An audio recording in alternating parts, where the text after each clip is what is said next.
so nice to see everyone here this morning, and the conversations at the tables are very engaged, which is amazing. And I'm glad that you all made it here. I heard some people came, across the way from up from Baltimore and really made an effort to be here this morning. So thank you very much. We have several new faces around the tables. Can I get a show of hands? Who's here the first time? Okay, that is great. I hope that the topic drew you. I'm really excited about it because this is the first time that we're tackling that as HR Alliance. They're breaking down barriers, understanding the unique needs of individuals who are experiencing barriers to entering the workforce. Right? So we're going to talk about that from different perspectives, and I really can't wait for the panelists to break it down for us. My name is. I know my name, Frederica Butler, but I don't have the, there you go.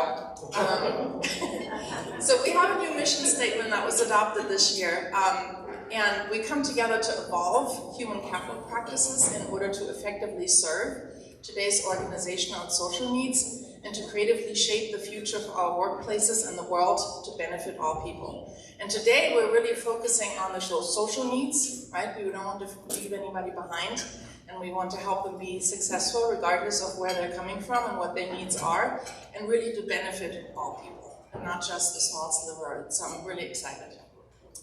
I want to... Okay, next slide. I want to recognize the board and the committee members. This is a volunteer organization, and even though I'm standing here with a microphone, it's really the work of many, many people to make our event successful. So if I can just have the board members stand real quick to be recognized. Thank you very much.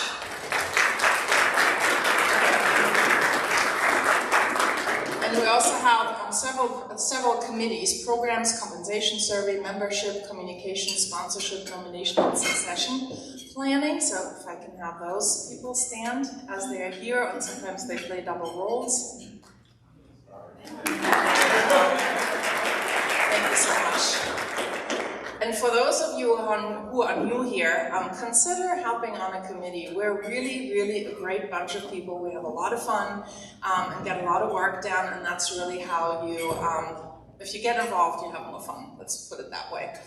Next slide, please. We have a couple of new members or returning members, and I want to recognize and say thank you: Deep Watch, Loudon Sherm, and Leading Age. Next slide. Like us on LinkedIn, post us, take pictures of today.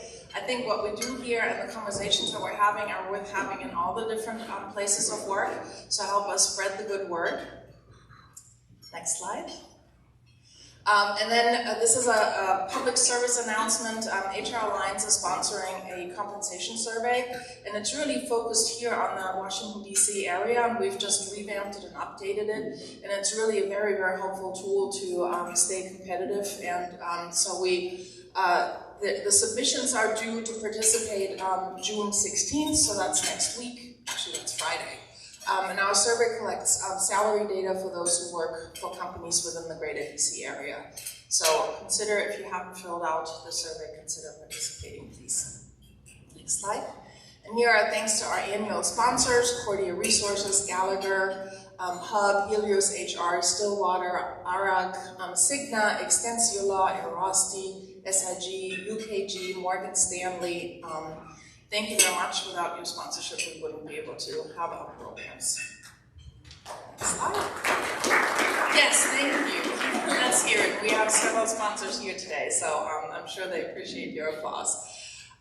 So we do a little bit of table networking, especially for the new people. It's a great way to get to know others. And so share your name, your company name and or specialty, your involvement with HR Alliance DC. And then the question for today is, if your company has hired a non-traditional job seeker, give an example, positive or negative, hopefully positive, of that experience. You know, what made you look outside of what the standards are, and so chat about that. We have about 5 to 7 minutes, and then we'll do some reporting back from the tables. So yeah, go to town and enjoy. All right.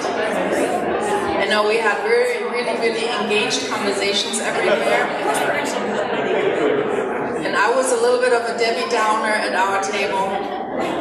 We tackled a couple of really tough topics. I'll let somebody else on the table report back out, and before we go there, I'll let you guys, think about it a little bit. But tell me a little bit about what came up in your discussions.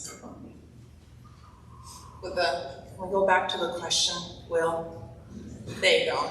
Have you hired or have you experienced with hiring a non-traditional job seeker? And what happened? I see a show of hand. Which table wants to report out first? Oh, I see. Okay, I'll come over to you.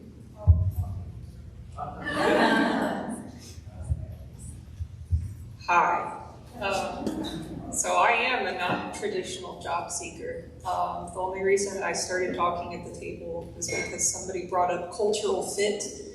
And whenever I see the term cultural fit on like a job application or something, I assume that they just automatically want to not hire anybody that they would consider different, because cultural fit is based off of societal norms and values, and not everybody has those same norms that they follow. Like for me, I'll just be open about it. I am autistic, and that is why I'm here. But I don't understand social norms and values, unless they're explained to me. I don't inherently understand most things. The main conversation at our table kind of just revolved around cultural fit and how that impacts people and how unconscious bias affects the hiring process. Thank you. That's very brave, Dominique. Thank you for sharing. Yes. Which table wants to go next? Okay, I'll get my workout this morning.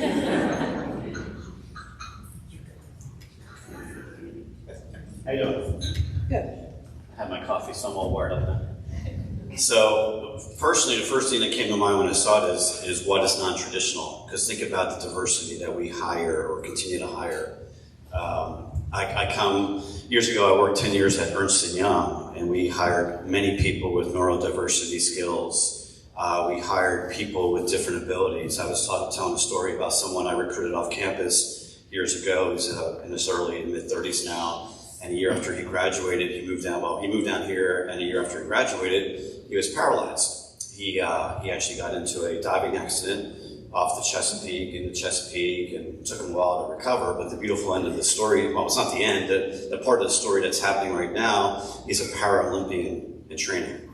And he's hoping to be in Paris next summer for the Olympic Games. And it's partly because of his firm, Ernst & Young, supporting him, his friends and family supporting him as well. And he's just a testament. He made us assistant director last year. So it just shows you that you could be thrown a curveball, whether you're born with a curveball, so to speak, or thrown a curveball, you can make a lot out of it. So my only comment is non-traditional probably should be rephrased as expanded traditional as we move forward. So thank you.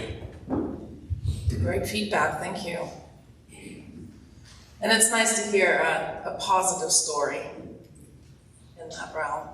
Okay, we'll have time for one more table to report out. Sure.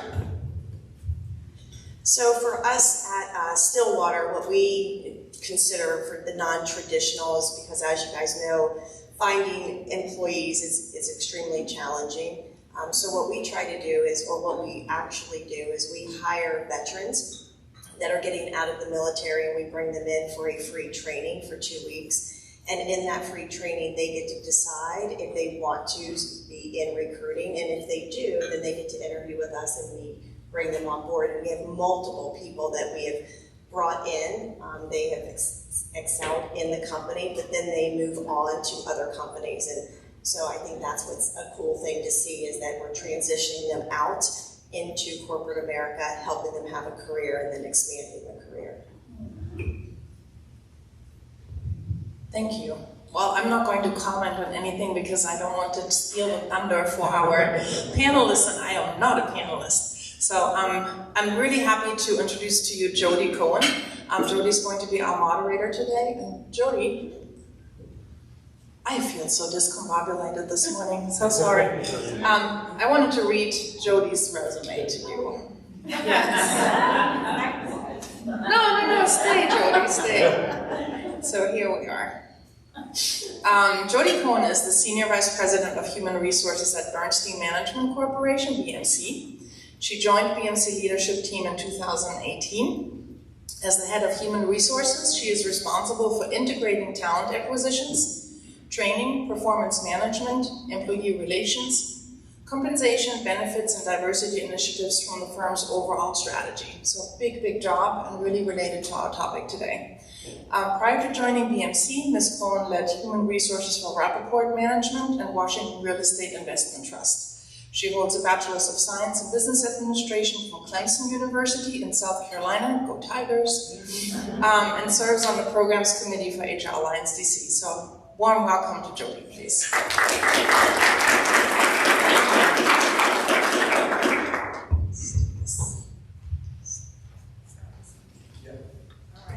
Hello, everybody. We got a new member at our table, Jen. Jen, we're sitting with the panelists. Just wanted to let you know, and then we've made some connections because of what she does and what our panelists. So we're already trying to get her business card. Well, welcome everybody. So I'm going to invite the panelists to come sit down. It was really interesting to hear about the icebreakers feedback that you all provided. So thank you for that.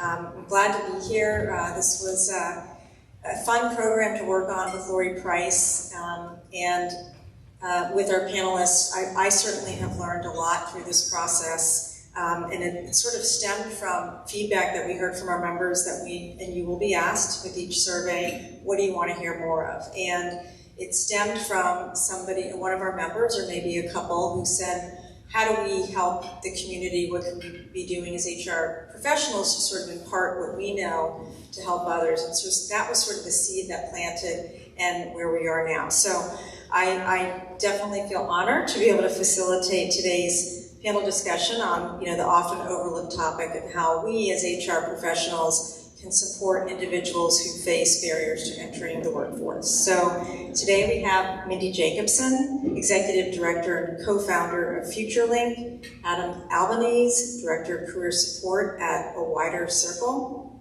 and Carolyn Jepson, CEO of Broad Futures. So thank you all for being here.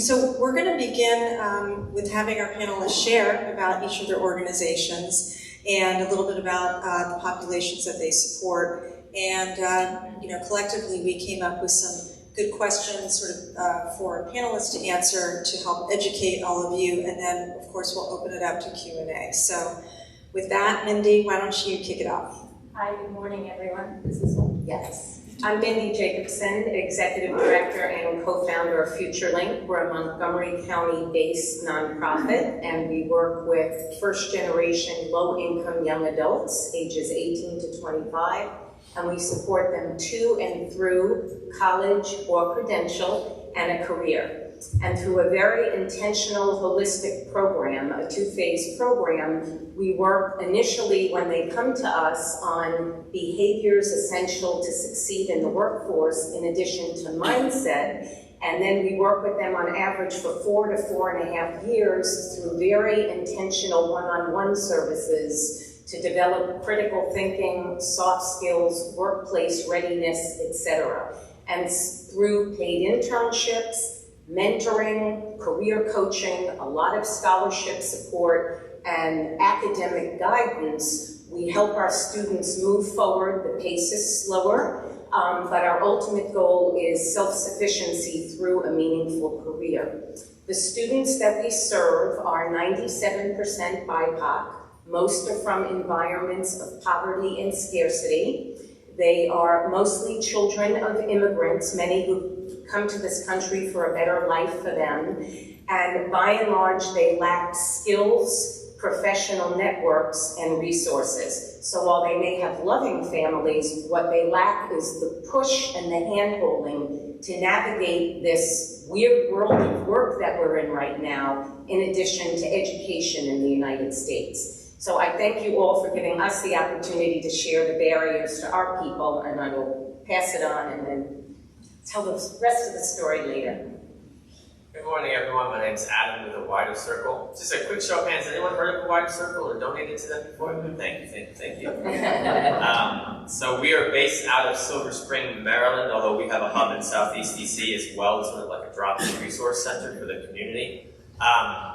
We've been in business for over 20 years. We're most famous for our furniture redistribution program. So we take gently used furniture, professional clothing, and then redistribute that to the community for free. And I run our career services department, our career support programs, what we call it. And what we really function as, we've evolved over the 5 years I've been there, but we really serve as sort of like a community career services department. So those who went to university might have a career services department they can rely on, or those with means can afford to pay for an expensive sort of resume specialist or a career coach.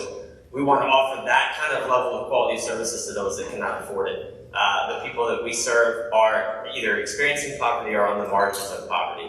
And so you can imagine that's a very diverse group of individuals, running the gamut from folks that maybe didn't complete high school all the way to having master's degrees, from those who haven't worked much to those who've had extensive careers but had to leave the workforce for different reasons. So in that way, we kind of serve those that are maybe what we would say experience intergenerational poverty. Maybe they were raised in poverty and several generations of poverty. And those that are circumstantial poverty, right? Folks that, because of having to care for a loved one or a child or other circumstances, domestic violence, all kinds of situations, found themselves in a really difficult situation and are trying to get themselves out of it. And so what we do is partner with individuals. Our focus is especially on counseling and coaching, and providing really hands-on support too for those needed when it comes to resume writing, interview preparation, things like that. And then we're also trying to bring in a lot of best practices from the coaching world, so using the International Coaching Federation. You know, the coaching that you see in the C-suites, we're trying to bring those best practices down to folks who are experiencing poverty, because the focus is really on empowerment, finding confidence, and really kind of tapping into that potential within. Thank you. I'm Carolyn Jepson. I am a co-founder and serve as the CEO and president of an organization called Broad Futures. We are headquartered in Washington, D.C., and our mission is to serve neurodivergent young people between the ages of 18 and 26. And so by neurodivergent, those are young people who have, who are autistic, LD, ADHD, mental health. And so most of the young people we serve are, they may be college capable, but they're not college ready. Everyone has graduated high school, and many are in college or have graduated from college. Just, kind of riffing off of this, there's an intersectionality. We serve all young people who identify as neurodivergent, so all of the communities that we've been talking about. And the way we do it is through training, mentoring, and then putting them into paid internships, or in some cases, temp to perm roles. And we're working with both sides of the equation, so we're supporting the talent, but we're also supporting employers, training employers, and supporting them through coaching. Generally on the intern side, it's the executive functioning coaching, it's the empowerment. We're talking about learning, and we'll get into this, but learning to talk about what you do well, what your strengths are, where you need support, and then working with employers to make sure that their workplaces are accessible and inclusive. And when I'm talking about accessibility and inclusivity, I'm talking about disability as part of the diversity conversation. Thank you. So Carolyn, why don't you start off the first question, and then we'll go back down the row. So what are the most prominent barriers to entry for the populations that you serve? Many, but it starts at the application, actually. So the application itself can be a barrier for a variety of reasons. Sometimes it's the length of the application for the population we serve. Sometimes there's not psychological testing, but there are psychometrics, or even AI being used in a way that's going to actually screen out our applicants. Sometimes it's something as simple as the inability to save the application and come back to it, or not having upfront sort of like a bulleted list of what we need to do. Should I go on? The interview, and I'm just going to give the highlights. Interview is a huge barrier for our population. population, right? We're focused on how does someone interview, what is their charisma, what is their affect versus like what are actually the skills we're looking for. We're all guilty of it. I hire a lot of people and I'll interview someone and think they're great in the interview, but then I'm looking at what is actually the skill, the task we're asking them to do. So our population is often X'd out based on the fact that we're looking at how they interviewed, what did they do to actually interview. We also may do something where we're having a panel interview, right? That does not work. We're also not letting candidates know ahead of time, what are we going to be asking them? It's not a game of like how well can they do with a spontaneous question. It can be, and I'm probably going to be asked this question, what if part of our interview process is seeing how people think on their feet, right? There's ways to get around that.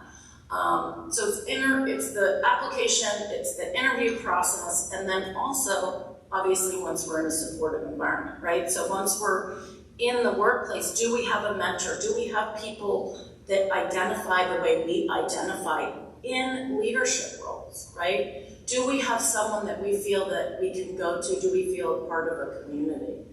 So it's all of those. It starts from the very beginning, and we are completely missing out on talent if we're not putting, and we'll talk about this when we talk about what we can do, but if we're not recognizing that from the very beginning we can have a barrier starting with the application that then can continue all the way through to when we're in the workplace.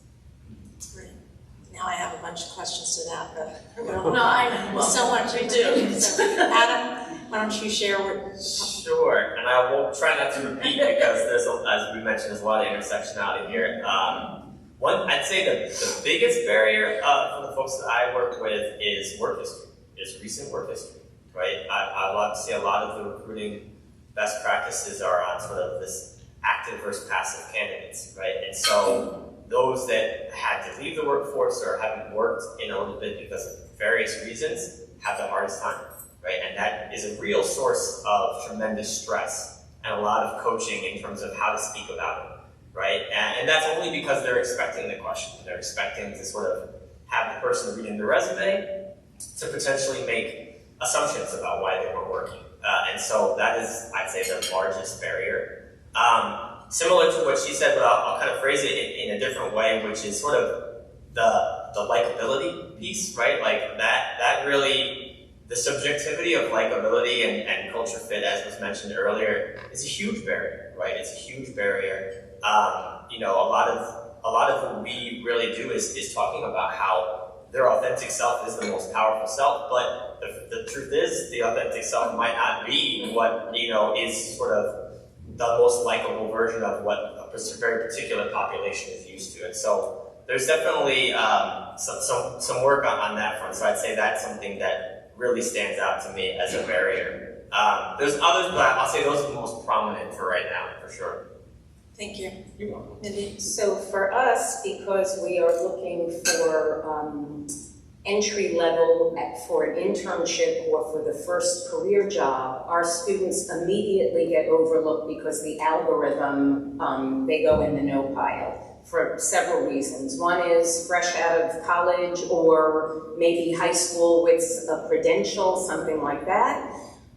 They don't come with enough experience or relevant coursework. And so often, and the name may be from another country with lots of letters, and automatically there are these biases that, again, they go to the no pile. So what FutureLink does is we now have partnerships with dozens of employers to kind of get the students to the interview, and then we work to prep them to learn how to be the best version of themselves and be likable. But I think for us also is that we really accentuate to the students being bilingual is a strength. Being an immigrant and having a hard work ethic is a strength. So sometimes as employers and for the internship, we kind of sell our students as, you know what, they might not check the box of all the requirements of what you're looking for, but I think the lived experience and some of the things in all our cases that they've encountered really make it strong that they have the best transferable skills and opportunities. So sometimes on paper versus who they are and what they're capable of, they end up losing. So it's the connections and the resume, the work experience, and the navigational aspect. And I think that's why we all exist, to kind of, whatever the nuances are for our populations, to really try and help them overcome. Thank you.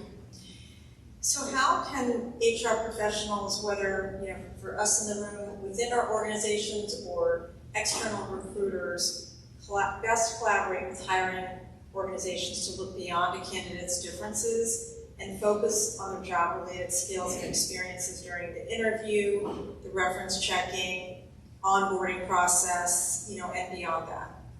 Mindy, you want to take that first? I think what's important here is just to be open-minded and kind of take a look at the job description. I mean, certainly when you're talking about coding or very specific skills, those are needed specialized training. But if it's an office job or other things, sometimes there are these other transferable skills. So I would say be open-minded to candidates that might not look perfect on paper, and understand that you can create environments where folks could succeed without, there's qualitative and there's quantitative, and I think being open to all of those.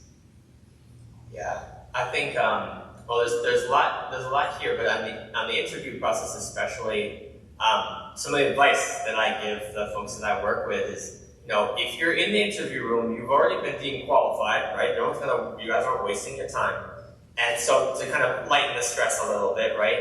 And really explain that the questions that are being asked of you are to help them understand. So they want to basically be able to visualize you in the role, right? And so a lot of what we teach is using examples, having concrete examples. But what I will say is, because many of the interviews that I get reports back from our candidates is they feel like they're really being tested, right?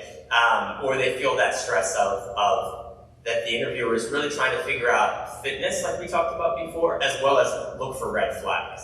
And I would say that in my line of work, I've been so blessed to have met hundreds of people. And because of our approach, which is a strengths-based approach, I ask them a lot of questions about their strengths, about their passions, about what energizes them, about what are some examples of times when you were really proud of yourself, right? Or about, you know, some problems that you solved that you were really excited about. And I get to see so much of this person. Most of it is not on the resume, and so then my job is, okay, let's convert some of this great energy into words that are kind of, that pass the ATS, that can talk, you know, that's my job, right, to translate. But just remember that so much of people like me and other career coaches people are hiring that are working with your candidates are working on this translation issue. But if the interview is structured in a way where the intention is really to get to the core of that person's strengths and energy and things, there's so much more that can come out. And so I would just encourage folks to have that in mind, that there is a lot of potential, but it's under layers of insecurity and doubt and nervousness, right, because of the interview situation. And the more that the process can sort of loosen up some of that and lighten the energy and get some of that out, you'll be amazed at what you'll hear from folks, and you're amazed at the stories that you'll hear from people that maybe you wouldn't otherwise, that might not be reflected in the way that you're used to in the resume as well. I think a lot of times, candidates are at the mercy of an inexperienced interviewer. It does. That might not, you're only going on script, and they aren't comfortable themselves on how to go off script. So, Carolyn, how about you? Yeah, I'm just kind of feeding off of what you just said. I think the main thing is we're all looking for talent, right? So how can we do it in an effective way? I'm going to get back to what I earlier said. It's not a test, right? We're trying to find what is the best part of that talent that we're looking at. It starts in the application. We're not having a very, very small line at the bottom that says if you need an accommodation. It's big, and we're just saying, what can we do to make you comfortable? What can we do to make you feel successful? What do you need? And in that, we're saying, do you want to come meet in person? If we can't do an in-person interview, we're saying, do you want to do a video interview? Would you prefer to actually do a recorded interview? And then we can do a follow-up question. And we're asking that of everyone. We're applying universal design to that. We're not just asking folks with disabilities population. I said we're asking everyone that same thing. We're making we're starting out with something where we feel comfortable, and we're setting the tone of openness as we were talking about. I think we can get into once they're at the workplace, but I think actually providing that environment up front, and then very specifically, as I said before, providing questions ahead of time, letting candidates know what is the timeline, right? I'm going to call you in for an interview, and then someone will get back to you in 2 weeks, yes or no, and then whatever your process is along the lines. If you don't meet those timelines, you're specifically letting those candidates know, you know what, we're still deciding. Or, by the way, we aren't going to know for several months. It's not on us to make the timeline appealing to the person. The point is that the point is that we let them know what is happening so there are no surprises. I think those are like some of the most important things we can do up front. The one other thing I want to talk about is onboarding. We recently presented, and we had a self-advocate present to an organization in DC, and they were very interested in how can we make onboarding accessible to everyone. This self-advocate was autistic and was talking about his personal experience of having a 3-day read by yourself online documents and then answer questions, and how it was completely inaccessible for him. So at the very beginning, his entry to the place of employment is, here's something that's not accessible to you, right? So I would encourage us all to find out on the onboarding, what can we do to make that process accessible for everyone? Because what's accessible for neurodivergent folks is good for everyone. Such a good point. What about with internships? Is there a unique approach when it comes to internships, Mindy? Yeah, so we placed 53 interns for this coming summer, and what has made it very successful is when we partnered with the company, we sat down and clearly defined expectations on both ends, what the role would be on both ends. We set up 2 levels of mentoring. One of a young person that might look like them, that might be 2 years at the company, or a prior intern that was a flip to perm, so that they can kind of shepherd them through the corporate culture and the little nuances. You know, even being next to a male at the water cooler and not knowing, do I look in the eye? Do I say hello? Oh, he may be the CEO, those kinds of things. And also a supervisor that you meet twice a week with to talk about the pace, the work, my meeting expectations, and then having them sit in on meetings so that they can understand and see how people relate to each other. What's the body language? What are they, how do they interact?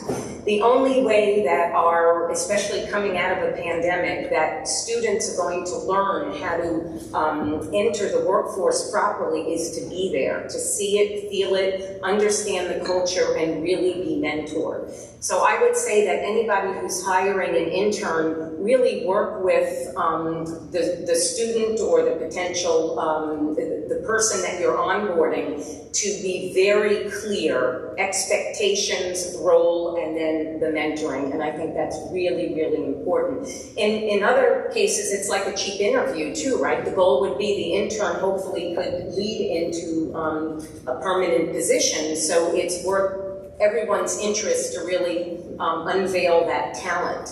And something to pivot off what Carolyn said earlier, when there's poorly developed soft skills and low confidence and things like that, there is so much, these are resilient diamonds in the rough, and if we could just all kind of go from the inside out instead of the outside in, I think there's terrific opportunity to find these diamonds in the rough. Adam, how about in the wider circle with internships? Is it uniquely different? Well, we don't have an internship program ourselves, but I would say one thing that is different is that there are so many workers that job seekers I work with that would kill for internships, but most internships are focused around college graduates, right? And so that leaves out a lot of older workers or people who are transitioning careers. And I think a lot of the assumptions are, oh, well, this is really a thing that's just for younger people, but I mean, how many of you have transitioned your careers in your right? And so it's a common practice, and so I think we are leaving out a lot of talent of people who just love to have an experience, or even just on the entry level side too. I have a lot of older workers who have pretty wonderful careers, really trying a difficult time getting into entry level work because they very purposely are applying to entry level work to get into a new career. And so those are things that I would say, looking at internships broader than just college graduates, I think would really help expand opportunity for a lot of people and really increase your ability to find talent too. Carolyn?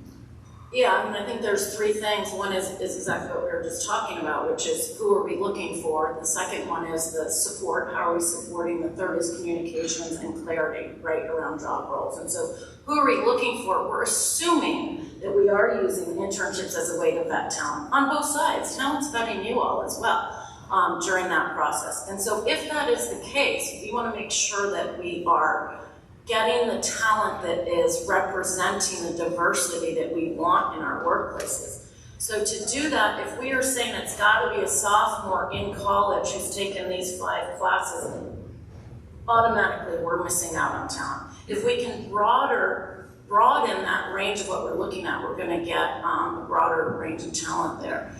And then on the support end, I mean, that's what my organization does. We do an intensive upfront training on the soft skills, and then we are supporting both sides of the equation in a way that is transparent, but it's not burdensome. We're supporting the supervisor, we're supporting the talent, and then we're asking for assessments every week. We're checking in on what's working, what's not working, we're meeting, and that gets to the communications piece, right? We've got to have open communications. One of the main reasons internships fail is that supervisors don't feel comfortable giving feedback on something.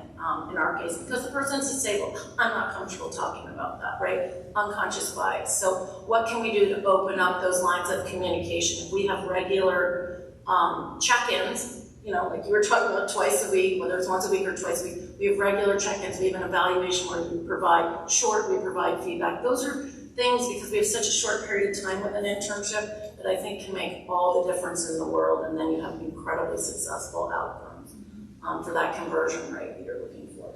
So speaking of successful outcomes, let's share some of the success stories with the audience. So Carolyn, why don't you start?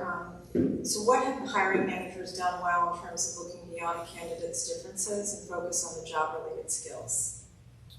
I'm going to kind of present this as I had an organization that we worked with 2 different departments in the organization, and the 2 different departments handled candidates very differently, but they were actually looking, I shouldn't say departments, 2 different regions in the country. They were actually looking at the same skill set, and they handled it really differently. So I was going to present it that way, what the one did and what the other one didn't. So in one case, we had a department who gave questions ahead of time.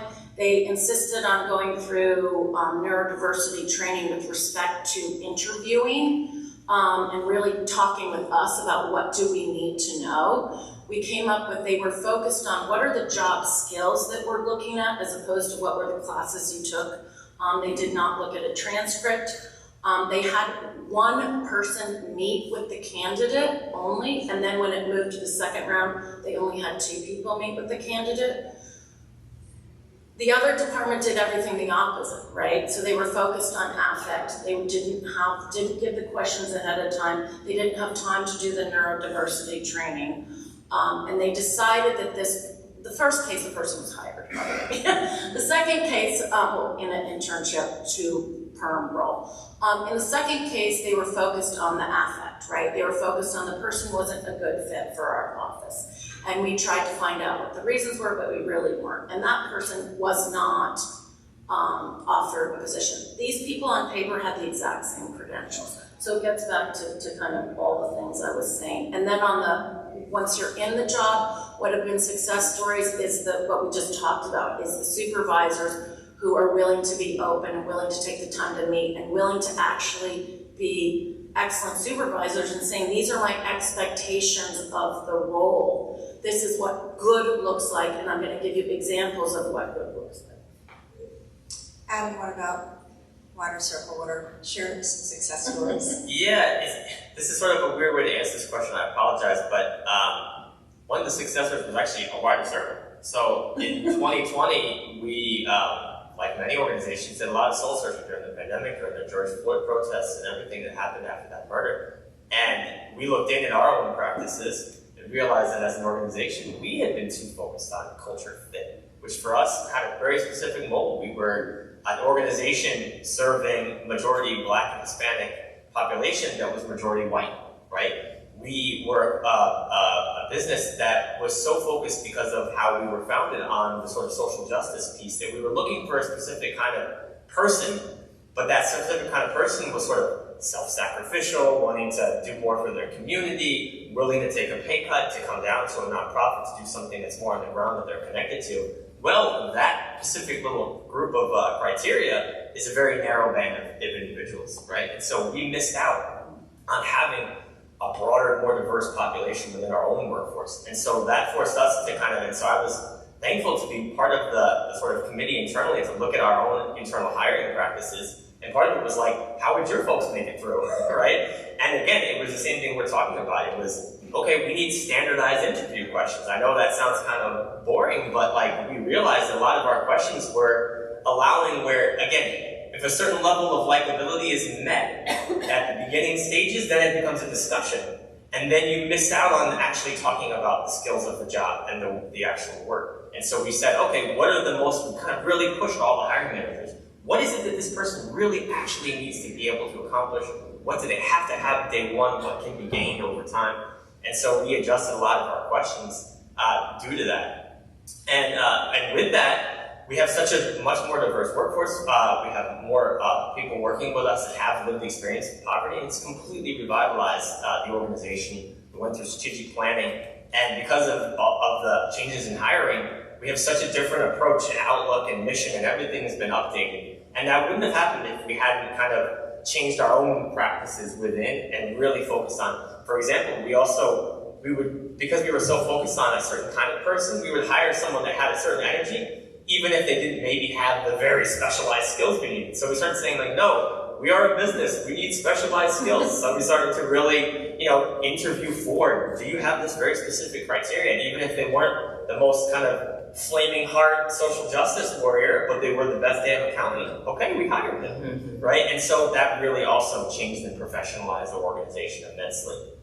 So I'll stop there. But No, that's great. Did you change how you sourced candidates? yeah, I mean, we sourced more from groups like ours as well, absolutely. And then as the workforce became more diverse, the internal referrals became more diverse as well. And so it kind of was a positive feedback loop. Mindy, how about you? Why don't you share some success stories? Yeah, so for us, from doing internships for the past 6 years, our most successful ones have been when companies are open to having a more formal structure. So we have a hospital that has employed quite a few students, and what we've worked out is that the first 2 weeks, they rotate emergency department, a particular med-surg unit, health records, and admissions on tape, because some folks are more interested in clinical, others are interested in management, and there's no exposure when someone's in college. And they don't have that opportunity, and they don't come from professional networks or parents that could have said, hey, take them for the summer. So I think for us is when companies are open to kind of rotating and then them focusing on, oh, I really like that area, and then there's that developed job and the mentoring both with the younger person and a supervisor, regular meetings. We too get regular feedback, although not twice a week. We usually do it once every 10 to 12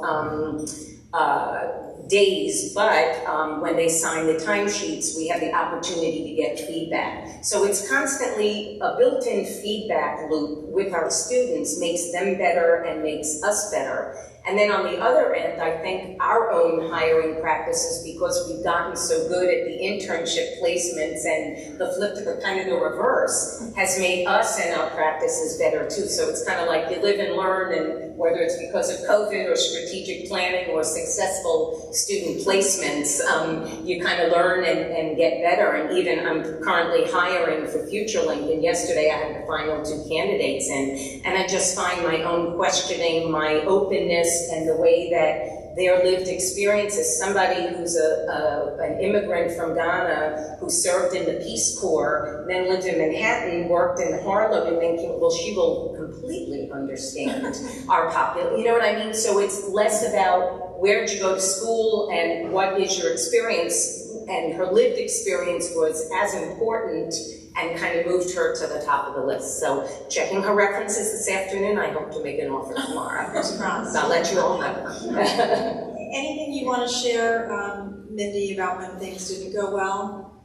Yeah, it is when there's no communication and there's kind of an amorphous structure, things go terribly awry because the company expects something, the student has no idea how to interpret what do they want, what does that mean. And also when you were talking about cultural fit earlier, we often say cultural nuances. Some women from Middle Eastern backgrounds might not look men in the eye. Other cultures might not touch. And so things that a normal employer might view as necessary might be perceived as standoffish or those kinds of things. So it's just really important to communicate clear roles, expectations, and then nobody goes off. And also, if you have the opportunity to partner with organizations and people like us and our staff, it makes all the difference because there is no assumptions, right? We can just work it out and then position everybody for success, for talent, for you, for our people, for our work, all of that. Thank you. This kind of leads us to the next topic about bias.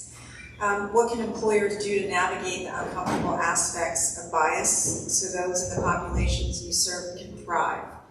And share the most common assumptions that people have. And I know we talked about all the various biases, conscious and unconscious, disabilities, people of color, ageism, trauma, and that's not an inclusive list. I'm sure there's many more. So, Carolyn, why don't you start off answering that question, please? I mean, it's real, right? We all have unconscious biases.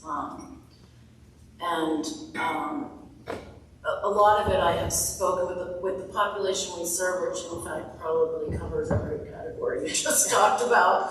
I think as an organization and sort of my advocacy work is more focused on the unconscious bias. I think we've come a long way about, although we have conscious bias, but I think especially for the neurodivergent population, it starts in ableism, right? It's the idea that those of us who are non-disabled have the right way of thinking about things and doing things, and that the norm, everything is normed to non-disabled people, quite honestly. And so I think that's a bias that permeates everything.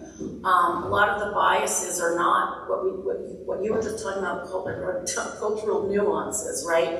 That we don't, and was mentioned by one of the tables earlier. We're not focused on all the unspoken norms, untaught norms that exist that we take for granted. And I'll just give one quick example and then let you all carry on. It was myself. I was working with a neurodivergent colleague, and we were going to be presenting together, and we were going to have what we're probably going to have here, sort of a unscripted Q&A, which is like my jam, right? I love that. I love, like, throw a question at me, I'll answer it. And so he indicated he would prefer that we get the questions ahead of time.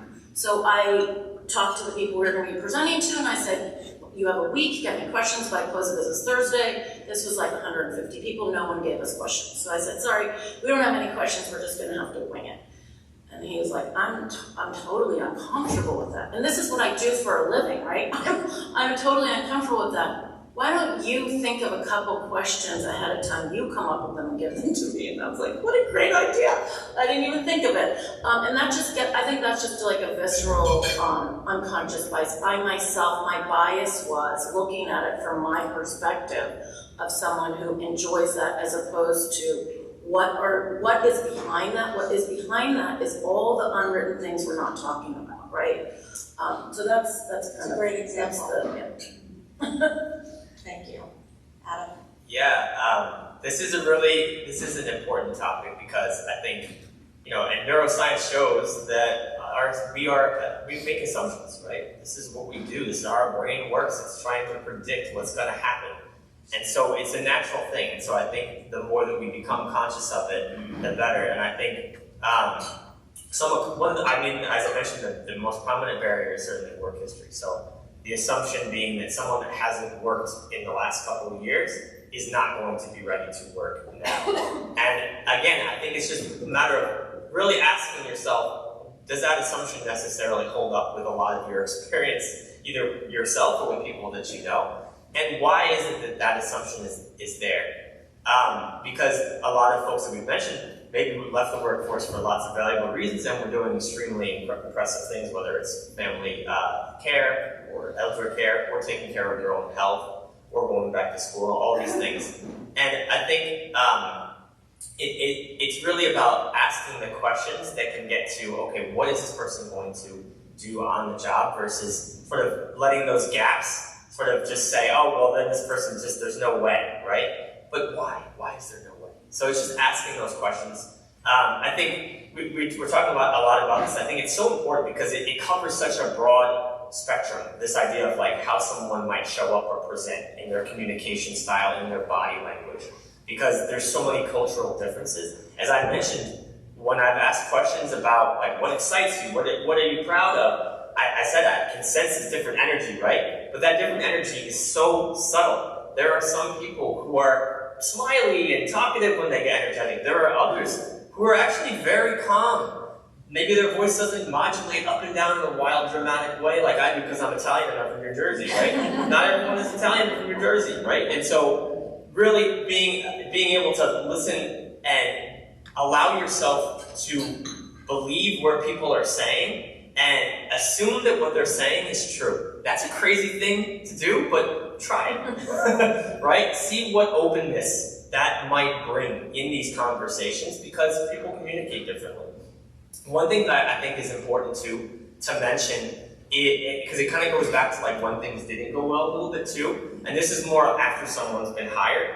It's this idea in this culture about money, right? This idea like, well, it's more than just a job, right? Or I don't really like how people ask about money, or they're asserting the things that they want or need. It's sort of like often in many companies I've worked for, it's like, no, a good employee is one who suffers silently, right? And the ones that ask for, what's the deal with this leave requirement? Like, can we talk about what kind of salary? Like, it's sort of seen as like, oh, they're asking about money. I guess they just want money. It's a job. It's a contract, right? People are there to make money, to pay their bills, and to feed their families.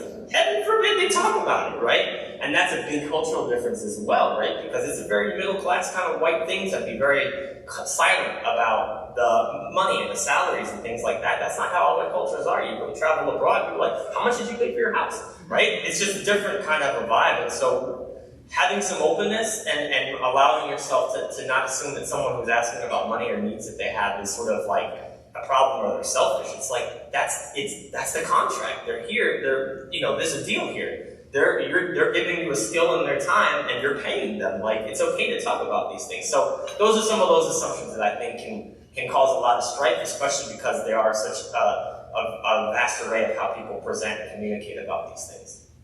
And during our planning session, you had brought up trauma. Yes. How important we need to put that on the list, so speak to that. Yeah, it is, because so many folks that I work with, they suffered a layoff or a termination for a bad reason, right? There's a lot of people who have been fired and laid off for discrimination purposes, for insecure bosses, for all kinds of horrible things. But in the hiring, it's such a difficult thing because we're always telling them like, all right, how do we talk about that horrific experience you had but not come out bitter at all? Like, heaven forbid there's any bitterness in the tone, right? And it's like, that's a stressful thing. So remember that people are coming. How many of you have worked in a place that you would say has a toxic work culture or a toxic situation, right? All of us. And yet, it's a very difficult thing through the hiring to kind of allow that to come forward, right? And there are a lot of folks who have been traumatized, and being mindful that those fear-based organizations have lasting effects on people. So the more that you're able in your roles, which is really important, right? You're HR professionals. You're not just helping bring in talent. You're building culture. You're sustaining culture. You're building a soil for growth, right? The more that you're able to get out of fear-based cultures, the more that how many people who are in those fear-based worlds have made mistakes that they would never have made if they weren't so damn scared about getting fired in the next week, right? Exactly. Fear does not bring out the best in us. And so being mindful of that and maybe allowing some space and comfort for people to talk about some things that they've learned in difficult situations, and not assuming that someone who's talking about a difficult situation is going to be a problem. It's like, oh, they had a problem with their last manager, they're going to have a problem with every manager. Maybe that last manager was the problem, and you've all experienced that in your career. So those are other things, and I think, like I said, people are bringing a lot of trauma to where when they talk about the gap, so much of my work, when it's about the employment gap, we've had workshops, brought in communication specialists, and the thing is, it comes back to, again, people are like, I just want to say the right words, and it's like, it's not the right words. It's, if you can go into that room and not be ashamed of having your gap in employment, you're going to be much more successful. And so everything that you all can do to not bring judgment or shame into the room will allow that person's true or authentic self to come forward.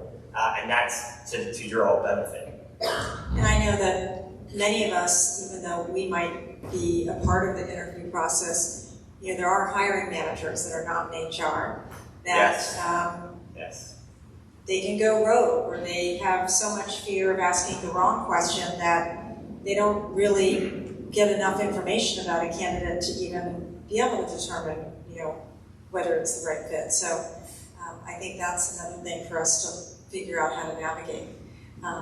So thank you for that. Mindy, how about you? Yeah, did anybody see, it must have been about 18 months ago, in the Washington Business Journal, there was an article that talked about this very subject, conscious and unconscious bias. So they took a 25-year-old Asian woman and they had 16 pictures of her. The first picture was her in a business suit with pearls, nice blonde hair. The last picture, they colored her hair pink, purple, green. She had nose rings, stuff. And then everywhere in between was like she was going to a garden party, going to play golf, going to sew, and then just meeting a friend to go to a bar, that kind of thing. And the exercise was, we all have unconscious bias, and we create stories about people purely by their appearance before we even hear them, talk to them, see a piece of paper, ask a question, whatever the case may be. And so they said, cover up all the pictures and go one by one and just take a look for 10 seconds and tell a story about that. And I found it fascinating as you went through, because clearly from the business suit and the pearls to the color with the piercings everywhere and everywhere in between, you kind of, where did she come from? What is her educational level? Things like that. So I guess now putting it into our populations, I mean, in our case, our students, their age, color, accents, they don't have fancy clothes. We help them with all of that, but they still are their authentic selves. They are talented, bright, fantastic in every way, and in some cases would be better than some of their more affluent peers. So to me, open-minded, give them a chance, ask questions. If there's a gap, say, talk about that. What did you learn from that? One of my favorite questions now, and after doing that exercise, even in my own interviewing, and something you said, I mean, one of the candidates yesterday, the two finalists, was so bubbly, and the other one was so tired.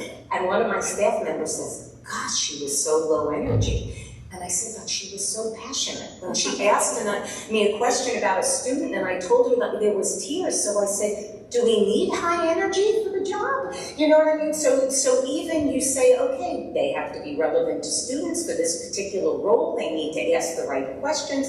They need to, you could teach a job, but you can't teach empathy. I'm looking for empathy. So I just, again, evaluate the need and make sure that that really is the need. And are there other more flexible strengths that could be transferable to really give somebody a chance who's often overlooked, a chance to shine and thrive.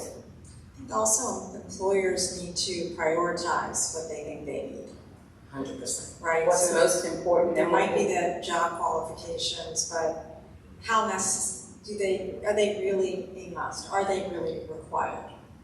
What can the organizations do for training to maybe make up for something that isn't ticked off that list? So let's talk about the hybrid environment that we've been in. How does the hybrid environment impact each of your populations? Indeed. It's for us, it's awful. It's awful. So first of all, academically, it's awful. A lot of the college classes are still online. And so for students who don't have time management, and particularly when you're taking a sophisticated math or science course, and you're told read chapters 1 through 5, do this quiz or lab, and then post your answers by midnight on Friday. I mean, you don't go to college to be a self-paced student. So they're really struggling academically. With work and the internships or the interviewing, it's really hard when you have low confidence, you're new to the workforce, to be reduced to a 2-inch box on a screen and become human. I mean, people two-dimensional are flat. And so it is not something that positions our students for success at all. And so what we're trying to do is encourage, we do a lot of mock interviewing to talk about how to seem more animated and engaged. We've gotten a lot of feedback. Well, we interviewed Adam yesterday. He's just not interested. How'd you interview him? On Zoom. Did you ask him regular questions? So it's those kinds of things. Maybe meet Adam in person kind of thing. So we're not thrilled with the hybrid environment. The other thing that's missing is if someone's doing an internship or a job and they're remote, it's really hard to observe what we started talking about. Corporate culture. How do I ask questions? How do I model behavior? How do I know how to approach higher ups, equals, other folks? What is the look and feel? How does one get ahead here? And how do I learn professional behavior? How do I have an opportunity to learn about a different department? So I think for the 20-somethings, whether you're more of a non-traditional population, an under-resourced, or even 20-somethings who come from the most prestigious academic environments, everybody needs mentoring and clearly defined roles and an opportunity to learn behaviors and cultures, etc. So we hate the hybrid environment. When you're in the human services business, there's something about touchy-feely being together. It's not doing our people justice, for sure. Yeah, it's been a mix. I mean, I think for some it's been convenient, but for others it's been a real struggle. I mean, I think a lot depends on the process to it and what the job is going to look like. So I've had several people who have part of the hiring process involved virtual, but their job would never involve virtual. So that's even more of a struggle, right? Because they're like, I'm not set up for this. I don't, and so I think that's something to keep in mind and make sure that the process is going to mirror what the actual job is going to look like. But obviously for those of our clients who are unhoused or who are in a difficult kind of housing situation, who don't have easy access to the internet or a laptop, remember that process can be difficult, especially for jobs where they're not going to be working remotely, right? And so that is definitely a source of real stress, and so we do a lot of help on having computers available for people, and I've had some really resilient, amazing clients. I had a client that was looking for concierge work at a hotel, and a lot of those are now asynchronous process, right, where they have to be in front of a computer answering questions. And similar to what she described, it was difficult. We had to do a lot of practice to allow him to like feel embodied on talking to no one, right? Talking to a laptop. But that's, you know, those things are really difficult where like not everyone can easily get to a place that's quiet. And so he got really good at like figuring out which hotel conference rooms he could go to. He's living in a shelter at the time, right? And he was completely effective in his job. But it was really difficult to get him hired because he would have to kind of find places where he could do the asynchronous interview. And so again, that works for a lot of roles, but just keep in mind, especially for roles that don't require any kind of technological skill, like I've helped people look for jobs in, you know, environmental services and custodial jobs at the hospital, but that ATS for the hospitals is really intense because it's designed to also be for doctors, right? So that's to use one process for very specialized medical professionals and the person sweeping up, you know, there's going to be a lot of challenges there. Yeah, I mean, I'm going to frame this by we're all kind of talking about early career professionals, even if they've had and I think that's really different than managers who have had the advantage of being in the workplace before COVID when we were all in person. Just the accessibility issue, not necessarily with respect to the population I serve, but just in general. I couldn't agree with that more. If you're going to have remote or hybrid work, you've got to provide accessibility for folks. And we have people who are taking care of younger siblings, and it is impossible for them to work with the younger siblings around in the home. And so we have to make sure that there's accessible places to work remotely. For the population we serve, and I want to differentiate it a bit, I'm here to represent the disability community, but specifically the neurodivergent disability community. For folks who have mobility issues or a variety of other disabilities, remote work has been a game changer for that population. Within our own community, there is a subset who prefer remote work. For the vast majority of the folks we serve, because of the executive functioning skills that you were talking about, they may think they prefer remote work, but their work is much less successful because it's really hard to self-motivate. It's hard to stay on track. Think of if you've got ADHD and you've got distractions all around you, you know, you might be wanting to watch a Netflix movie in the middle of the day. Whatever it is, it's much harder. And then kind of coming back to the very first thing we were talking about is all those unconscious, unwritten rules. How are we going to learn those? How are we going to be mentored if we don't have someone we can be mentored by? Another accommodation that we are often asked about from our population that's really hard to replicate remotely is the ability to contact your supervisor. So people are uncomfortable doing that, but if you are there and you can walk in someone's office, it's so much better. So it's kind of funny because usually you don't get agreement on this particular issue. With this group we are that it's hard. At the same time, it's here to stay. We are not going back to fully in person. So I think we have to all be talking about this issue and figuring out how can we make it accessible and talking to the talent and asking them what do you think is going to help you be successful? Because I don't think we have all the answers yet. Yeah, I agree. In a staff meeting, we devote a half hour each week to discuss this kind of ever-evolving employment landscape, which hybrid is here to stay. I was at a meeting 2 weeks ago. Half of the businesses were giving up at least 50% of their floor spaces. It's too expensive and, easier, cheaper, whatever. People like it. And so I feel, and the staff feels now in our career coaching program and training our volunteers to work with students on some of these soft skills, it's almost like we need to do the regular job interviewing and then prepping for the hybrid role, because you need to know what's the body language when we're in person, sitting next to somebody, but also how do we appear three-dimensional on a two-dimensional screen and see engaged. And we have some very bright students with very heavy accents, and when technology, sometimes the bits are a few seconds delayed and the mouth isn't matching and they're hearing gobbledygook,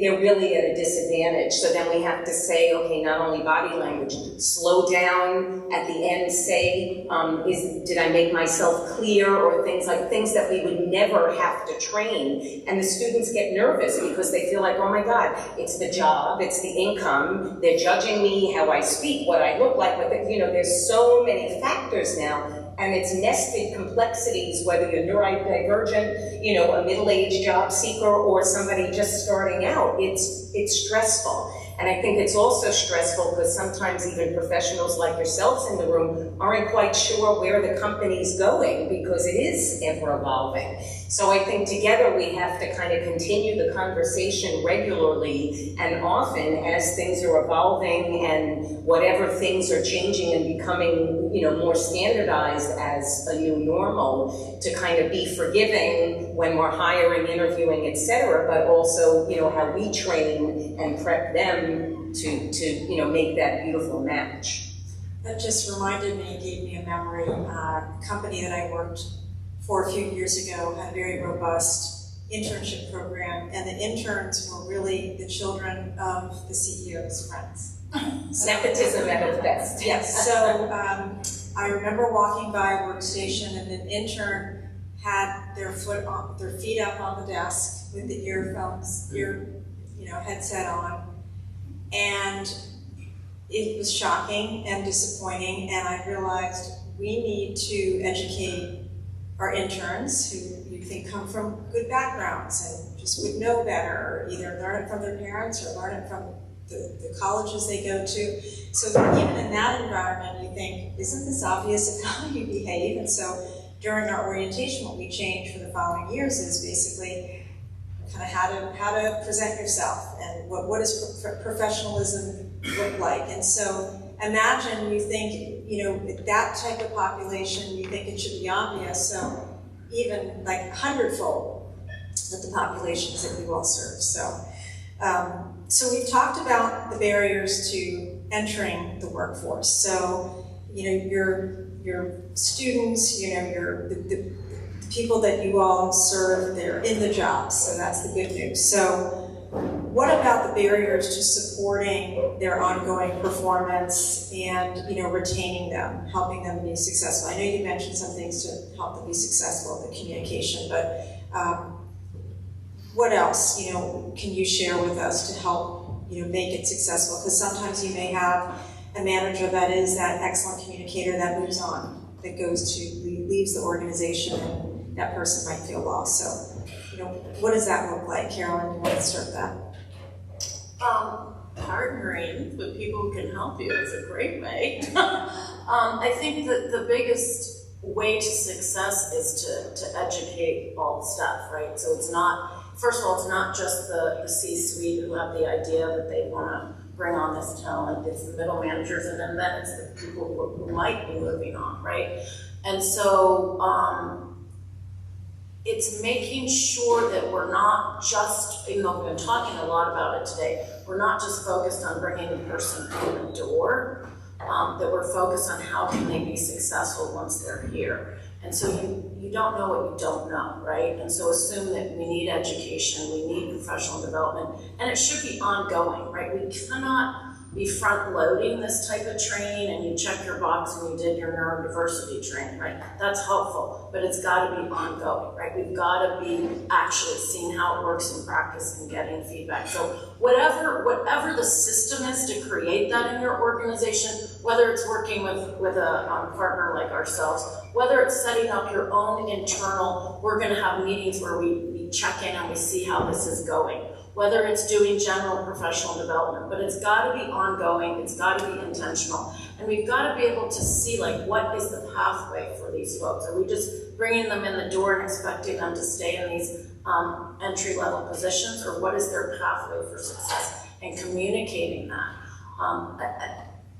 The other thing that is helpful is from the very beginning, asking the talent, what do they see their pathway to be? It doesn't necessarily mean that's what the pathway is gonna be, but I think if we can understand from the talent where they see their pathway, what that's gonna be, and then we're partnering with them on helping them get there, we're gonna be more successful. We find in the, with the population we serve, there's a lot of, if I'm sure most, have any of you heard about like neurodiversity at work programs or anything like that?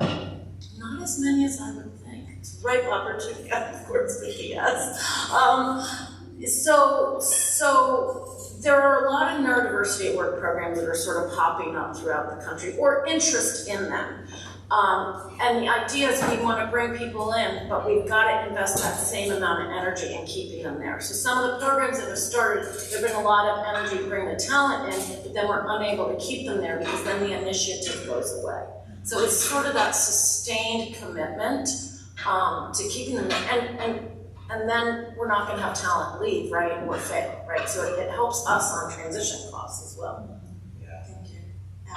Yeah, I mean, I agree with everything that's been said. I mean, I think, obviously, really developing your own team is the best retention strategy. And it goes back to that early thing I mentioned about sort of passive versus active strategies, where not only does it hurt folks that haven't been working, that are really like, dead set to get into your organizations. They're more exciting than the one that's like, it might jump ship if you throw enough money at them, right? You got people who are applying like, I want this job, and then yet many companies are focusing on, oh, well, that person, ooh, if we just throw them the right number, we can get that person. Meanwhile, there's someone who's, and when that person's money changes, needs change, they're gone, right? And so kind of, there's a lot that can be baked into that early process.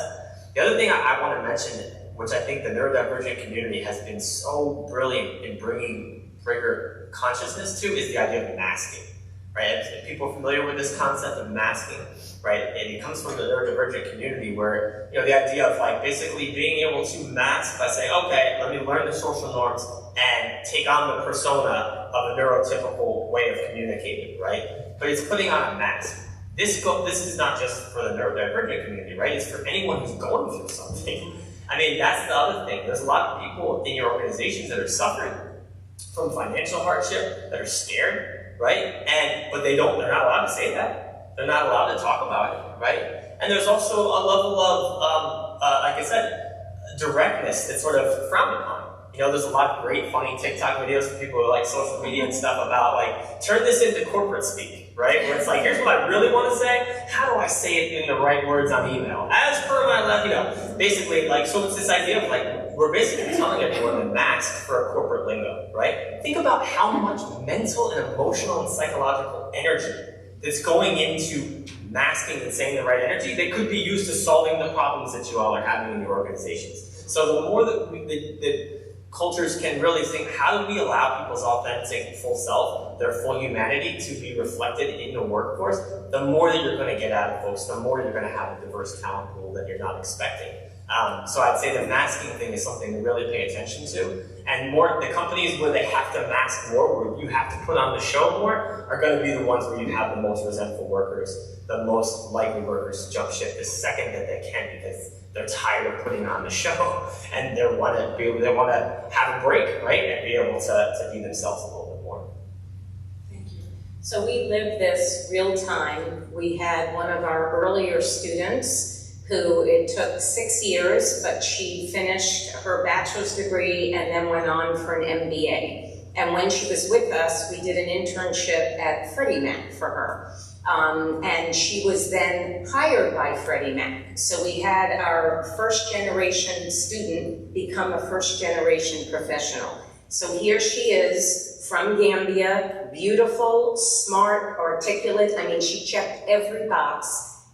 They thought because she was a superstar, welcome, she did 1 day of training, here's your job. They just kind of let her go. She felt lonely, socially, emotionally distant. She was in an office, didn't learn. She felt nobody talked to her. She felt invisible. And she said, am I invisible because I'm a first generation professional? Aren't they supposed to do something? And she also culturally would not go, hey, can we sit down? I need a little bit more direction. That's not her way. And so what we had to coach her through is she had a young woman who was a boss saying, this is my first job, and yes, I had every credential, however, I need mentoring. And so it goes back earlier, you get them through the interview process in the door. For the retention, it goes back to mentoring, invite them at a seat at the table, invite them to lunch, let them shadow you at meetings, to learn, to be known, that kind of thing. It took, I want to say, 2 years for her to be comfortable in her own skin. Then, because she started to kind of emerge as a real professional, she got a counter offer, left, and Freddie Mac missed her so much,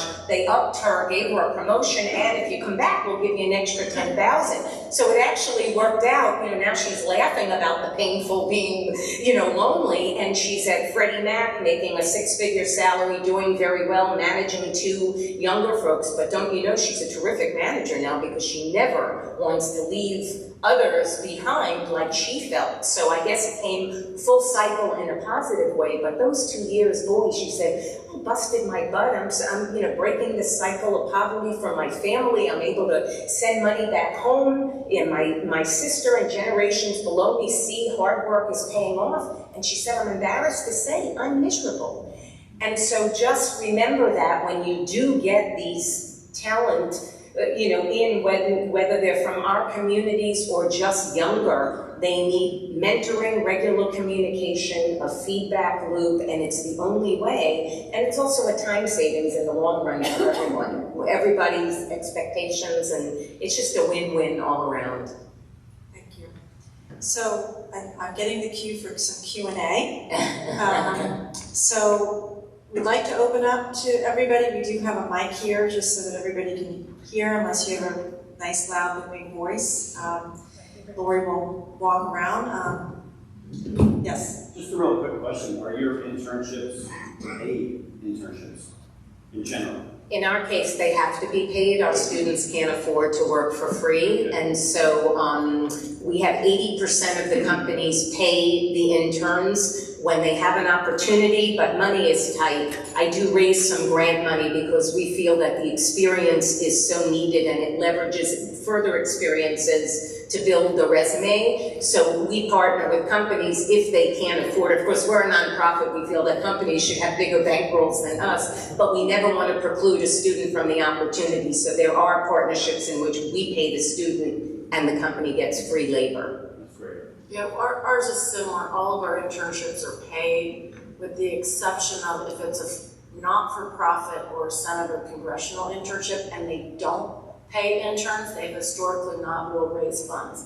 But we will not for for-profits or not-for-profits that pay their interns. We're not going to not pay for our futures interns. I'm really glad you brought up the concept of masking, and like you said, how much emotional energy that takes that could be used on solving a problem.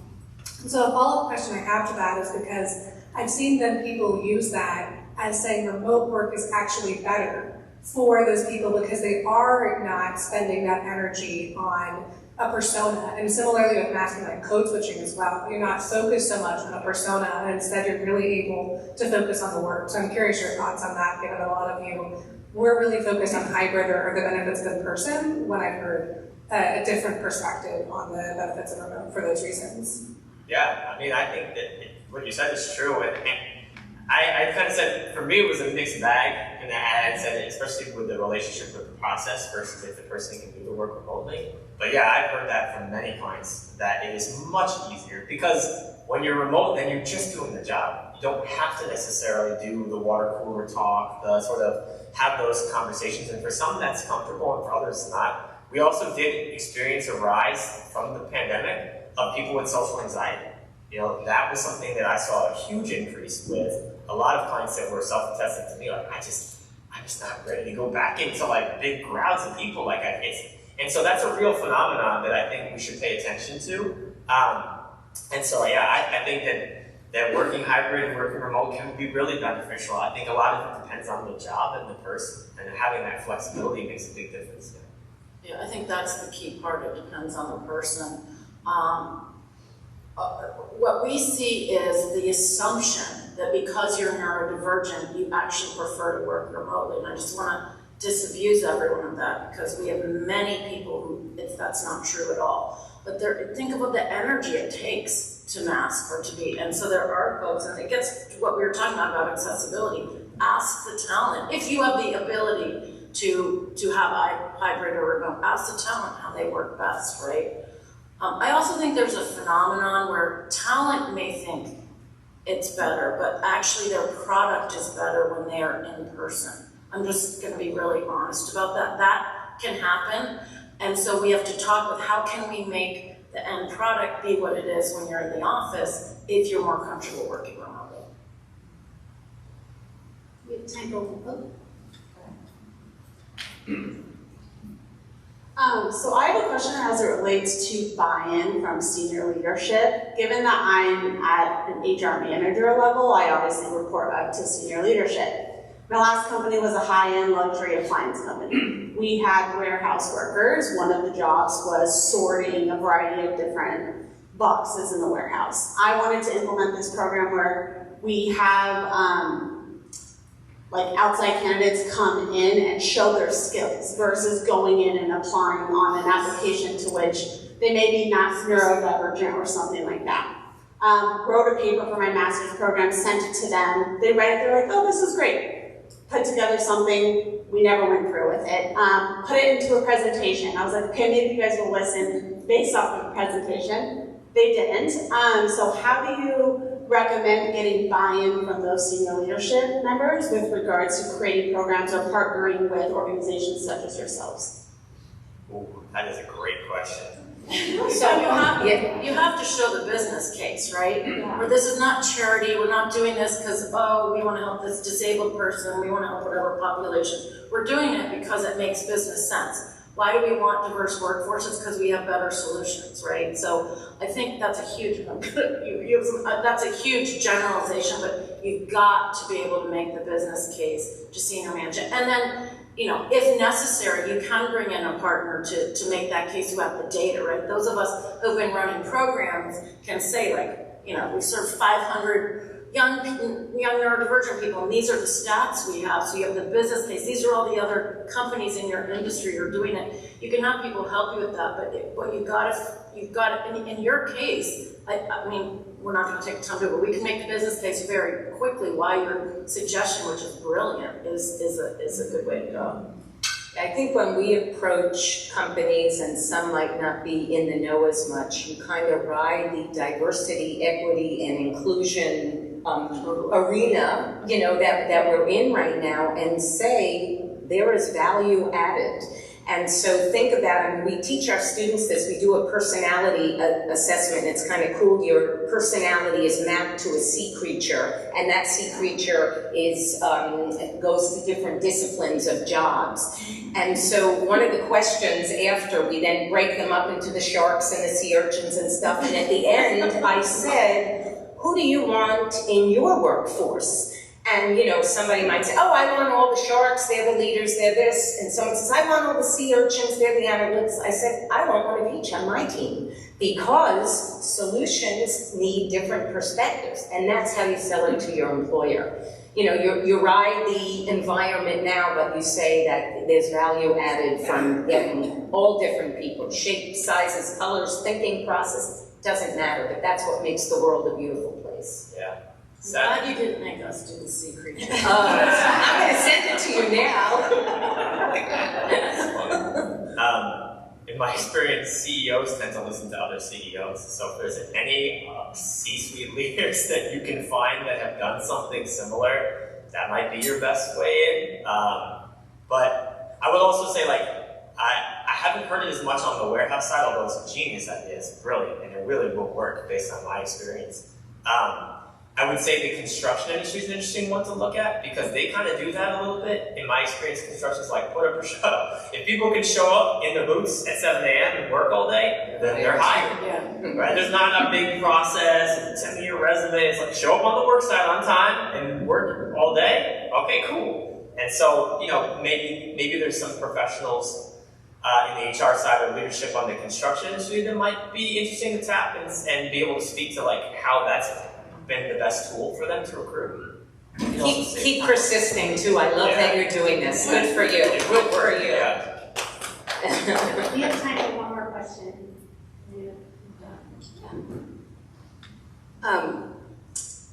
Question.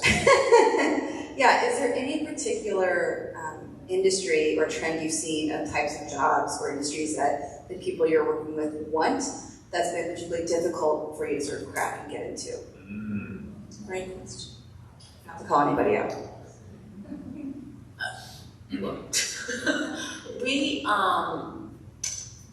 We serve, I hate to make huge generalizations, but I'm gonna try to answer your question. We serve a lot of folks who are interested in sort of data analytics, computer science, that type of thing. There's a subset who's really interested, well, there's some here on cyber. There's a subset who's interested in cyber, but within that there's also gaming, right? So it's this idea of the gaming industry, and it comes out of computer science, but it's very typified. And that's been hard for us to find organizations to put those students into. But it's really that computer science, IT, data analytics. On the one hand, you don't need charisma and affect to have those jobs. But on the other hand, they are not getting them because they don't have the charisma and affect. It has nothing to do with it. But that could just be the population that we're serving. Yeah, I'd say for me, the biggest one is administrative roles, without question. Just the sheer difficulty in making that jump from the service sector jobs, like in retail, hospitality and stuff, into like an office job is one of the hardest jumps for folks to make. And so really being intentional about opening yourself up to a broader pool on the administrative roles. Also, in that case, especially with older workers, I find a lot of older workers struggle to get administrative jobs despite having lots of great administrative experience because the assumption is, well, they're not going to be able to keep up with technology. Okay, ask yourself this question. What is easier to learn? A new software or judgment or discernment or knowing when or not to approach a senior leader, right? Those are skills that can only be learned through experience. And so you're really, like, having those older workers, knowing that, yes, I might train them, and usually that's not even the case, by the way. That's an assumption. That's not always the case. My dad's in his late 60s. He can run circles around me in the computer game. But even if it is true, we'll say, think about what is more costly to train on. And it's very difficult, almost impossible to actually train on discernment, on judgment. And so I'd say that's something to keep in mind. For us, there's two areas. One is kind of graphic design marketing, and the other is IT, specifically the UX, UI, the user experience, and some coding. And part of the issue is the exposure, right? 5 years ago, if you had asked me the question, I would have said the medical field. That was hot. Now, medical has morphed into computers because that's kind of the way of the world. And students don't necessarily know, they say IT, but it's so broad. And so, you know, companies who offer internships or entry-level jobs for a learning exposure for bright people who have technical skills would be great. And then the graphic design marketing, it's hard because they don't have portfolios, so they really need the opportunity to learn. And so those are our two areas that we struggle with often. Yeah, we've had that same, we actually always have a lot of openings for graphic design, but you're right, it's the portfolio that's the barrier. Yeah. I'm sure we want to ask more questions, but I know it's time to end. And I know we were going to have you talk about ways that our audience can partner, kind of take action and partner with your organization. So I don't know if you have an extra 5 minutes to stay in case people want to come up to you. And then I think that we'll also give their contact information in the survey. So we will send a survey. I think one of you will do the closing. But thank you. This was really fabulous. As much time as Lori and I have spent with you in planning, I still learned a lot more just in this session. So thank you, Mindy, Adam, and Carolyn. Thank you for the opportunity.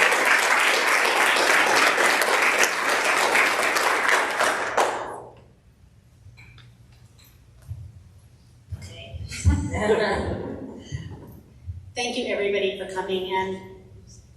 as Jody said, as much planning and meetings that we had with the panel discussing it and being excited about it, this far exceeded anything I could have imagined. So thank you. And also I just want to put in a plug as the mom of a neurodivergent rising college senior. This is true, and the impact on students, their families, for these candidates that are going out into the workforce, the anxiety, the fear of failure, it's so real. It's real and, experienced in, even their school trauma. I don't know if there's also been that along the way, but my son had an unfortunate experience with an MCPS, which he's been out of for 5 years, and he still talks about it. So there's a lot of stuff that gets carried on with people. So I think as open as we can be to HR professionals, to educating, our colleagues who are in talent acquisition and in hiring, and then managers, it can really go a really long way to help a wide variety of individuals have opportunities that they might not otherwise have had. So that's my being on the soapbox.